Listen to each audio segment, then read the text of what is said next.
नमस्कार. मी रामेश्वर चांडक, सेवानिवृत्त कृषी अधिकारी.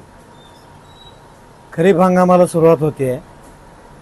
खरीप हंगामाच्या दृष्टीने जर विचार केला तर वेगवेगळे पिकं आपण पेरतो, मात्र खत व्यवस्थापनाकडे आपलं विशेष लक्ष नाही.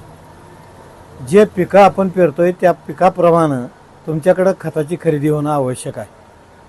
बऱ्याचदा अनावश्यक खतं आपण खरेदी करतो आणि त्याचा साठा करून ठेवतो, ते मात्र चुकीचं होऊन बसतं. समजा तुम्हाला सोयाबीन पेरायचे, सोयाबीनला कुठलं खत लागतं? DAP 20-20-0-13 किंवा मग 10-26-26 सोबत सल्फर लागतं आणि मॅग्नेशियम सल्फेट लागतं. ह्या घटकावर जर आपण विचार केला तर किती एकर पेरायचे त्याप्रमाणे त्या खताचं व्यवस्थापन आणि खताची खरेदी आपण करून घेतली पाहिजे.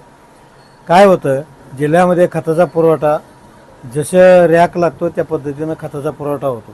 त्यामुळे एकाच वेळेस उडी पडते आणि मग गरजेच्यापेक्षाही जास्तीचे खतं आपण खरेदी करून ठेवतो.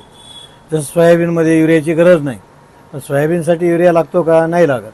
मग घ्यायचं कशासाठी? त्यासाठी दुसरं पीक असेल, कापूस लागवड करताय तर त्याच्यासाठी किंवा तुरीसाठी तूर, मूग, उडीद, सोयाबीन या 4 पिकाला नत्राची गरज नाही. जेवढं कमीत कमी नत्र आपण वापर करू तेवढं चांगलं. बाकीची जे बाजरी, गहू, बाजरी, कापूस या पिकामध्ये ज्यावेळेस आपण विचार करतो त्यावेळेस संयुक्त खतं 10-26-26, 12-32-16, 14-35-14 एकरी 2 बॅगच्या प्रमाणे खरेदी करून घ्यावी.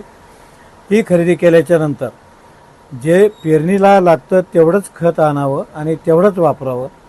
यावर्षी खताचा पुरवठा शासनाच्या म्हणण्याप्रमाणे संपूर्ण जिल्ह्यामध्ये 1 जूनच्या नंतर उपलब्ध होईल आणि कुठेही खताची कमतरता होणार नाही असं शासनाचं म्हणणं आहे.